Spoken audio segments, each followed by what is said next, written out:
Şöyle bir düşünelim, yarım asırlık yani tam 50 yıllık bir diplomatik ilişki.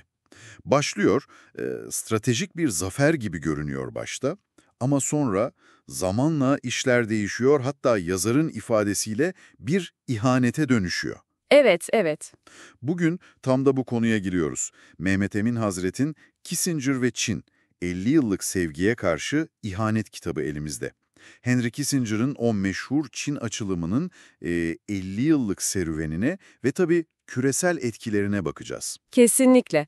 Kaynağımız, yani bu kitap, gerçekten de çok çarpıcı bir iddia ile başlıyor. 1971'de atılan o adımın, hani Soğuk Savaş'taki dengeleri alt üst eden o açılımın uzun vadede nelere yol açtığını masaya yatırıyor. Hı hı. Kitap diyor ki Kissinger sadece kapıyı aralamadı, Batı'nın teknolojisiyle, finansmanıyla Çin nasıl dönüştü? Ama bu dönüşüm Batı'nın umduğu gibi mi oldu? Pek değil. İşte bizim de buradaki amacımız bu karmaşık hikayeyi, kitaptaki eleştirileri ve bunun sizin için ne anlama geldiğini biraz deşmek. Özellikle o ihanet kelimesi çok güçlü. Kitap neyi kastediyor tam olarak? Yani 1971'de amaç belliydi. Sovyetlere karşı bir denge unsuruydu Çin, değil mi? Aynen öyleydi. Başlangıçta kağıt üzerinde parlak bir stratejiydi bu. Ama kitap şunu savunuyor, Kissinger'ın başlattığı ve ondan sonra gelenlerin de devam ettirdiği bu politika, Çin'i devasa bir ekonomik ve askeri güce dönüştürdü. Evet. Ve işin ilginç yanı, bu dev zamanla Amerikan hegemonyasına, Batı değerlerine açıkça meydan okumaya başladı. Yazarın 50 yıllık sevgiye karşı ihanet dediği şey işte tam da bu. Yani besleyip büyüttüğünüz güç dönüp size tehdit oluşturuyor. Peki Kissinger'ın şahsi rolü, Top onu nasıl konumlandırıyor? Sadece bir diplomat mıydı yoksa daha mı fazlası?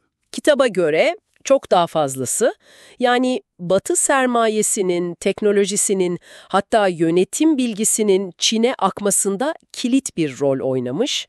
Ama asıl vurucu nokta kitabın Kissinger'ın etik duruşuna yönelik eleştirisi.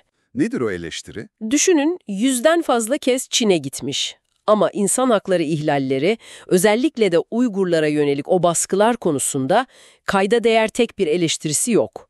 Kitap bunu çok ciddi sorguluyor.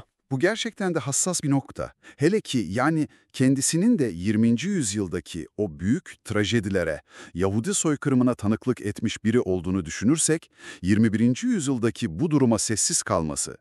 Kitap bunu nasıl açıklıyor? Sadece real politik mi diyor? İşte kitap buna stratejik sessizlik adını veriyor ve bunun sadece reel politik gerekçelerle açıklanamayacağını iddia ediyor. Yazar soruyor, neden demokrasi, insan hakları gibi temel Batı değerleri bu kadar sistematik bir şekilde göz ardı edildi? Yani bu durum sadece Kissinger'ın kişisel bir tercihi mi, yoksa Batı'nın Çin politikasındaki daha genel bir ahlaki açmazı mı yansıtıyor? Ekonomik çıkarlar mı ağır bastı hep? Kitap bu soruları soruyor. Anlıyorum. Yani özetle kitap diyor ki, Batı'dan giden o muazzam destek, para, teknoloji, know-how, Çin'in demokratikleşmesine yaramadı, tam tersine mevcut otoriter yapıyı daha da mı güçlendirdi? Aynen öyle. Kitap bunu detaylandırıyor. Aktarılan kaynakların Çin Komünist Partisi'nin kontrolünü sağlaştırmak, toplumu daha etkin gözetlemek, hatta Batı karşıtı bir söylem geliştirmek için kullanıldığını savunuyor. Yani modernleşme eşittir demokratikleşme denklemi burada çalışmadı, diyor. Burada bir de şey vardı sanırım, ilginç bir tezat. Kitap, Çin bütün bu destekle işte yüksek hızlı trenler, modern otoyollar falan yaparken ABD'nin kendi altyapısını ihmal ettiğini söylüyor, değil mi? Bu çok çarpıcı geldi bana. Evet, bu çok önemli bir argümanı kitabın. Çin geleceğin şehirlerini kurarken Amerika'daki köprüler, yollar, su şebekeleri neredeyse 20. yüzyıl ortasından kalma durumda. İnanılmaz. Kitap diyor ki, Amerikalı vergi mükellefi dolaylı yoldan Çin'in yükselişini finanse ederken kendi ülkesindeki temel altyapı çürümeye terk edildi. Ve bugün bu ihmalin faturası trilyonlarca dolar. Bu da tabii Kissinger mirasını ve Çin'e odaklanmanın bedelini iyice tartışmalı hale getiriyor. Ve velhasıl Mehmet Emin Hazret'in kitabı bu 50 yıllık ABD-Çin ilişkisine bayağı eleştirel, hatta sert bir bakış açısı getiriyor. Stratejik hesaplar, etik sorgulamalar, beklenmedik sonuçlar hepsi iç içe geçmiş durumda. Sadece geçmişi değil, bugünkü küresel dengeleri anlamak için de önemli bir kaynak gibi duruyor. Kesinlikle öyle. Ve tüm bu incelemenin sonunda akılda kalan temel bir soru var aslında. Bir devlet uluslararası çıkarlarını takip ederken savunduğu değerleri, etik sorumluluklarını nasıl dengelemeli? Evet, o denge.